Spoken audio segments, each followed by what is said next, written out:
you got four huge guys. You remember the size of this room is Yeah. tiny, right? Yeah.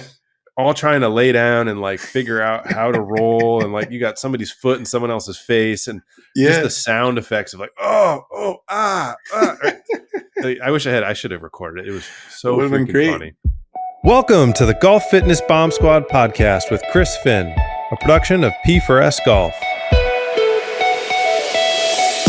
Welcome back to the Golf Fitness Bomb Squad. I'm here with your host, Chris Finn, and I'm here with my right-hand man, Mr. Tyler Shore. How you doing today, Tyler? Chris, I am great, man. It's recording here on a beautiful Friday. A couple hours till the weekend, just counting down the hours till I can get on the first tee again. I think that was a heck of a lead-in. In terms of what we're talking about is how do we survive lots of golf, right? And so I think the goal today is, I got back recently from a trip out to Bandon. We did 14 rounds in 8 days. I know you were out at Bandon playing a bunch of golf. It's a common theme where guys will go on bucket list trips. They got members, or they just have a weekend where wife's away, and so they're going to play 36 a day. Is that the new saying, Chris? That's when the wife's away, we play 36 a day. 36 a day, baby. There we go. I love it. So I think what I wanted to dive into is, I would love to just kind of hear about your experience playing a bunch of rounds, how you kind of survived physically. I had a pretty cool story of, I went with a buddy and we had four of us. One of the guys was my buddy's dad, who's in his early 60s. It was pretty cool kind of story watching him throughout the week. But how did you survive? When you went out, how many rounds did you play and how many days? And obviously we got to, there's the alcohol and there's the the steak dinners that occur on these kind of trips. But like, how did you survive physically? Like, how did your body hold up? Yeah, that's a great question, Chris. I think if you had asked me that question before I had started working here and learned some things about Par for Success and mobility and recovery, I don't think I'd be standing here talking to you today. I think I would have been buried somewhere around the Pacific Dunes, maybe the 13th or 14th hole. One of those traps that plug every time you hit them. Yeah, they had to put me in there. So we played 8 rounds in 4 days. So we were 36 a day for 4 straight days. I played a little bit of golf leading into that, just my typical league at home and the weekend prior. And so it was a lot of golf in a short time span. There was a moment halfway through the second round of the first day where I was calculating how many holes I had left to play and wondering, how am I going to do this? In what world can I play this much golf and not be sore? A couple things. I had a lacrosse ball with me in my golf bag. That was huge for me. I'm a guy who's dealt with low back issues in the past, stemming from my lack of rotation in my hips, kind of like a statue in the lower half. And so being able after each round to roll around on that lacrosse ball, loosen up some of that tissue was vital for me. There's also I don't know if it's a secret, but there is a hot tub underneath the clubhouse at Bandon Dunes. We heard about. We searched that out and found it. So getting in that thing every night was phenomenal for muscles. But waking up the next day and having a specific routine. I looked at some of the video on demand stuff that we have available out there, was able to go through a warm-up routine every morning before hitting the range, was able to do some lacrosse ball work recommended by my good friend Chris Finn to do every morning before I left the hotel room. And the way I felt compared to the other guys on the trip, you could definitely tell a difference. There were 3 guys who didn't play the last round of golf we had scheduled because they were just too tired and too sore. To spend all that money to fly to Oregon and just not be able to finish that last round was crazy to me. So in a way, the lacrosse ball saved you like $250. It did. It also maybe cost me that because we showed up and I had to buy some more stuff at the pro shop. But but I think that prior to this year, I had never had any sort of routine for warming up, for getting loose, for recovery at any point. And so having that, even just the 10 minutes of on that lacrosse ball and doing some dynamic stretching when I got to the range just helped me feel ready for every round of golf, and helped me feel like, hey, I spent a lot of money to be here. I want to play my best. I don't want to look back on this trip and say, man, I just didn't prepare myself, to play my best golf. And so that was really, really exciting. And I played well. Maybe a little further up than you played. Maybe I got a Yeah, little we advantage still from got the to tees. calculate these the bet we had for the steak dinner with the wives. We do, and I think, Chris, that you had something similar with getting ready, and I think you got one of the guys on your trip to kind of join you at one point in terms of getting loose and getting ready, and I think that turned out pretty well for him. Is that right? Yeah, he took my money. I love Jim Bob, but JB took all my dang money. So I think it was to your point. I think JB had the same experience or similar experience of like, and this is where we always, whenever I go on the radio or anywhere we go, we always try to share the home assessment. But it's truly if you don't know what to do or like where your back pain, I think that's for you. The key is understanding where your back pain comes Yeah, from. You're kind of like lost in the woods and just kind of wandering about, and then unfortunately it sounds like your buddies who don't play the last day. You end up not getting to complete the trip that you were hoping to do. Or I've had stories of guys who say guys in the 60s, 70s planning a member guest having his son come down and like literally can't play that fifth 9-hole round in that day just because their body just failed. yeah, And it like crushes them. And literally for the next year, their entire motivation is, I'm going to finish the entire member guest this year with my son. Right. So I think, for JB, and it was hilarious. So you got to picture this. So we flew into Seattle. We played just kind of made our way down the coast. We played Salish Cliffs, Gearhart, awesome little 9-hole course, Manzanita. Apparently it's like one of the top 9-hole courses in the country. Now it did take like 3 hours to play 9 holes, a little public course, but it was cool. For a 9-hole muni, like just the terrain and drop, very interesting holes. So when we get to, I'm trying to remember, I think we got to Gearhart. Basically we're in this little Airbnb, and it's supposed to be 4 bedrooms. We show up, there's only 2 bedrooms. There's 4 dudes, and there's only 3 beds. okay. So, luckily, JB was my buddy Coop's dad. So, Coop ends up taking the couch out, and JB gets the big comfy bed, and me and my buddy Will end up, my new buddy, because I didn't know him until we were roommates. Luckily he was cool dude. Up. So we're in the other room. We got the 2 beds there, and then there was this little living room where Coop's sleeping on top of this. Now Coop played 4 years in NFL. He's a big dude, right? And he's sleeping on this like little, if you can picture this little like pull out couch.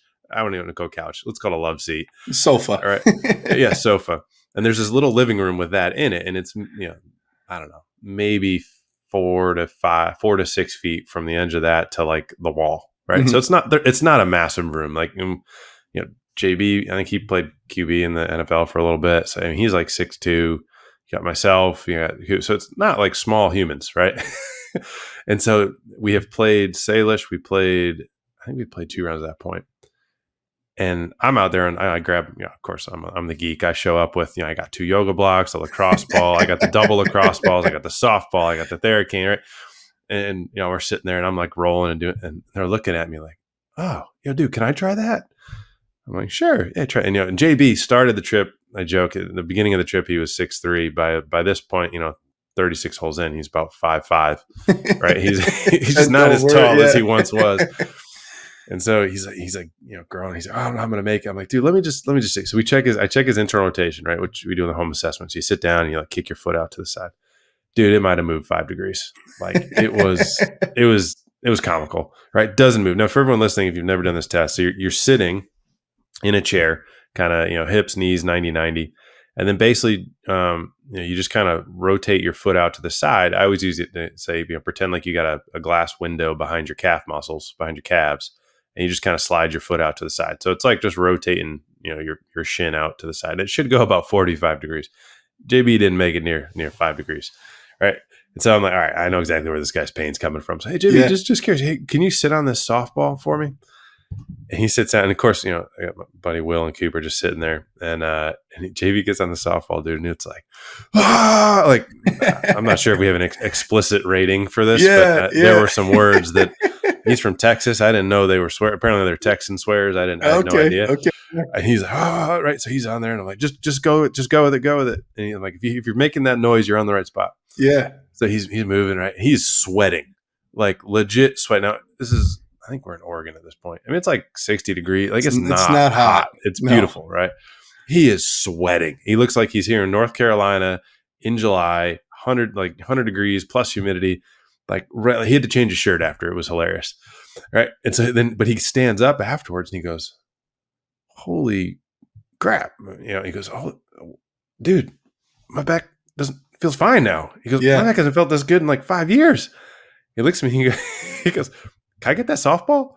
I was like, "Hey man, you can stop at Walmart. We can get you one, right?" Yeah, So he yeah, I stands up. need So this then one. Coop and Will, and like now all of a sudden you got four huge guys. Remember the size of this room is Yeah, tiny, right? yeah, All trying to lay down and like figure out how to roll, and like you got somebody's foot in someone else's face, and just yeah. the sound effects of like right?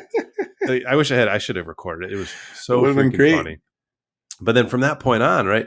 JB is literally we get down to band and Will and I are in one room, JB and Cooper in the other room.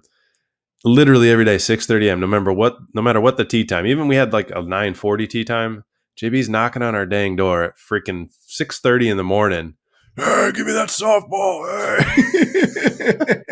But literally changed his life. Like he literally on like the last day, he was like, I've still like my back still literally has never felt this good. And like, Yeah. now he had nasty blisters and stuff on his feet that were another issue. But yeah, but his back, it was so cool to see somebody on a trip like who had done no prep whatsoever, other than he Yeah. just kind of plays golf, right? He had just thought that like, hey, my back pain's normal. And then by just simply understanding where that's coming from and having one thing, like two things, I gotta give him two things to do. Like he was able to go through the trip and take all the 30-year-old guy's money, which I didn't appreciate. I'm still waiting for my cut on that, but Yeah, yeah, um, you should a little fee for the softball rental. exactly. Uh, I But would I but would say it it's was so cool. yeah, it's shocking to me, Chris, how many guys that I talk to every day who think that back pain is just normal, right? It's just part of getting And that older. they It's have a just back problem. That's what's it, wild to me. correct. And taking them through the assessment and saying, actually, your hips don't move. And has anybody ever told you that your back pain could be coming from the fact that you can't rotate in your hips? And that's always a light bulb moment from them. And then to see them go through the program itself and start doing some of the things that JB was doing, right, rolling on a lacrosse ball or a softball, and having that aha moment of, holy smokes, like this is what I've been looking for the past 10, 15, 20 years. There's also a little bit of regret, right? I wish I would have known this sooner, because it would have saved me a lot of pain, a lot of, days where I couldn't get out and play golf with my friends, and probably cost them a little bit of money, like you said, because they're getting beat by guys who maybe were Yeah. using the Well, I think, softball or the lacrosse ball. and the cool thing, Tyler, was like the mentality shift, right? Like you talked about like your mentality, like day one, like, holy crap, how many Yeah. holes I got left? Like, right. And Mm-hmm. that was totally JB at the beginning, right? We Yeah. get to the end and he's like, hey man, like if I started working with you, like, could I like hit it further too? And like Mm-hmm. kick the guys' butts back home? And there was a shift of surviving to like, man, my golf, I don't have to accept this. Like I can actually get better. Yeah. And like, what else could I do? And I already go to I think he already goes to the gym like an hour plus a day. And he's like, oh, Wow. well, maybe I could change some stuff up. And like, right. So it was just such a cool switch. And I think for him and for everybody listening, like just to explain why that happened, right? Like it literally, there wasn't like magic pixie dust on the Mm-hmm. softball and you just rub it on your butt and all of a sudden your back feels better, right? I Like, would pay for that one. If you got that one, let me know. I'll dude, pay extra. we will be so rich if we can figure that out. But what it is so for everyone listening. So if you think about, I always use a sleeve in your arm as an analogy. So if you think of if you raise your arm up, your sleeve is going to slide down your arm, right? So all of your muscles have a sleeve around them, right? It's called fascia. And so if you raise your arm up, sleeve slides down, no problem. Your arm goes all the way up, right? But now if you put your arm down to your side, you grab your sleeve and kind of pin it down to your armpit and now try to raise your arm. Now all of a sudden the hand doesn't go up as far. Your arm, all of a sudden it looks like you have limited range of motion, limited flexibility in your shoulder, right? That is the reason that most people have pain, is because I call it, they got duct tape, so that their sleeve and their muscles aren't gliding and sliding like they should, right? And so what we have to do, what you can use with the softballs, or I mean, there's tons of it. A lot of people use Theraguns, or most people use them incorrectly, but they could be used, for this purpose. Basically, what you got to do is you got to pin. So JB was using the softball, so he sat on the softball onto his his hip muscles, his glutes. Pin that. Find the spot that makes you think of the 4-letter word. turn red and the sweat. Texas swear words, The yeah. Texas cuss, right? And then basically what you do is you don't move that ball. You keep it in that sore spot, and then you just move your leg up and down. So that's called a pin and strip. So you pin the restriction, you pin that spot where there's the duct tape, right? And that is the painful spot. And that's why it's really easy to find. You roll around until you find the spot that makes you go, holy Toledo. And then at that point, you start to move the muscle, back and forth, right? And when that occurs, there's an immediate release. All of a sudden, you rip the duct tape off, which is why it hurts like hell. But then all of a sudden, you have all this extra motion. And for JB's case, for most of you people listening who have, if you have back pain, you do this to your hip, you're going to stand up and be like, holy cow, this feels way better. And it's just because you rip the duct tape off, so all the stress is released off the back, right? It's not a back problem. You have the problem is your back's trying to help out and do the work that your hips should be doing. So it's actually a hip problem causing back pain. And this is true throughout the entire body. Elbow pain, shoulder pain. I'm sure we'll do episodes we bring, physios on, and we can talk about this sort of stuff too. But most of the time, wherever your symptomatic pain is not where the actual problem is. And so the reason that tissue work can be so effective, particularly when you're playing lots of golf, is you're naturally going to get stickiness or duct tape that kind of pops up. And so if you know where to put that ball or where to put that tool to kind of pin that duct tape down and then kind of strip it off, all of a sudden, boom, you're good to go the next day. You're good to go right then. Yeah. Right. And I think people, that's not, people think, oh, my hamstrings are tight, I need to stretch my hamstrings. Newsflash, people, nobody has ever gotten rid of back pain by stretching your hamstrings. Okay.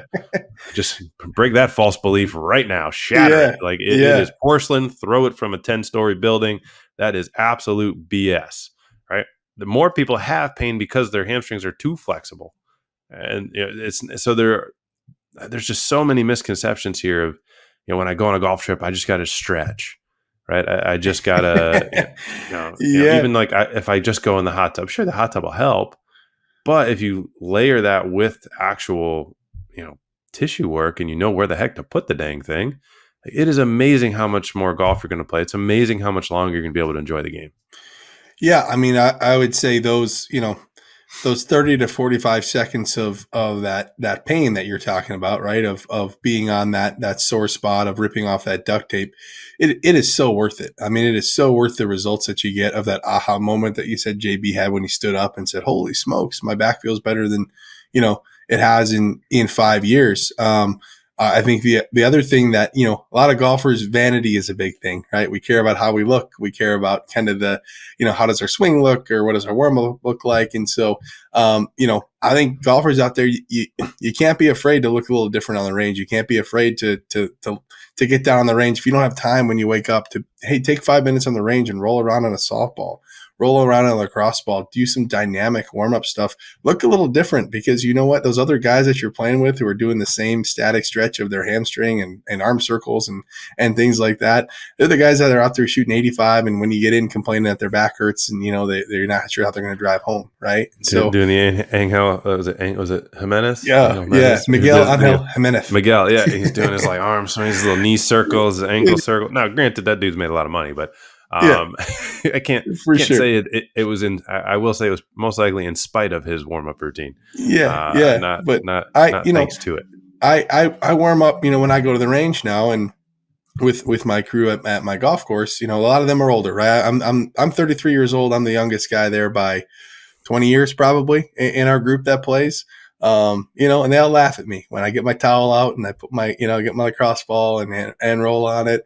And then I laugh on the way home when I'm counting their money. And so, I think that it's so interesting to me as somebody who in terms of golf mobility and flexibility and how to train those things, I was a complete outsider, until, I started working here and started learning all these things. I had no idea the importance of this stuff. And now, for me, it's almost like I can't believe I played golf for, 20 years without this knowledge, without this understanding of the things to do and how to prepare, especially like you said, for a trip like Bandon Dunes, where when you and I talked previously, I was a little worried. I was concerned. I told my wife every day, I'm like, I'm spending all this money on a trip, and I don't know that I'm going to be able to play well. I don't know I'm going to be able to have the endurance to do this. And by simply spending the couple months ahead of time doing what you're talking about of rolling on those areas of putting, 15, 20 minutes a day specifically towards, mobility work to get myself ready, I made the absolute most of my trip. I had an unbelievable time. I played really, really good golf. And it's something that I'm so glad that I took that time to do. And I think that's the thing is anybody that I've talked to, Chris, who has gone through this and has put in the time and the effort to do the work, I have never heard someone say, hey, I regret being more flexible. I regret having more mobility in my golf swing. And so just finding the time and putting to it, especially if you have a trip coming up, like we've talked about, or that big member guest coming up, you want to make sure you can play your best. You want to put your best foot forward when you're doing that. And so I think, these small, minor things we've talked about, I don't know how long JB was doing that at 6:30 in the morning. He wasn't spending a lot of time doing it, right? That's, maybe 10 minutes rolling around that softball. And it prepared him to play some of the best golf he's played and feel as well as he has, in the last 5 years. He literally, if you had a line of his scores, it was a linear trend downwards. Like it got lower every round. It was so cool. But I think, to wrap, I think, the kind of big takeaways for everybody. Number one, it doesn't take long. Literally 5 to 15 minutes, and just knowing the key is you got to know the right areas for yourself, and you got to know where to do it, and then you got to know how to do the tissue work. Obviously the correct way, and I think that is the key. If you got a lot of golf coming up, do your homework, figure out what are the 5 to 10 minutes that are going to be the most beneficial for you to help you get ready in the morning and help you recover afterwards. And you'll be surprised at how good you can get through it, and how good you can play. And I will tell you, there was no shortage of drinking on my trip, and when we still found the 5 minutes, here and there, to figure out. They may have run out of transfusions from our group. I'm not sure over at Bandon, but it literally, we were still able to get that in. We all had a great time, and for those of you who are looking for the recipe to play well for a condensed amount of golf coming up, key is just to keep your body, help it recover, and keep that tissue clean. So thanks to everybody for hanging out today, and obviously we'll see you in the next episode here at the with the Golf Fitness Bomb Squad. Hopefully we diffused that bomb for you, so that you don't explode on your next golf trip. Member, or just playing, the wife's away and you're playing 36 a day. 36 a day. You can't be bent over on the couch not moving when she gets home. Otherwise, she's going to know what you did. Yeah, you got to take care of the tissue. Hard to hide the amount of golf you played if you can't move to put the dishes away. So that's a good point there, Chris. Exactly. All right, guys, good talk, and we will see you next time.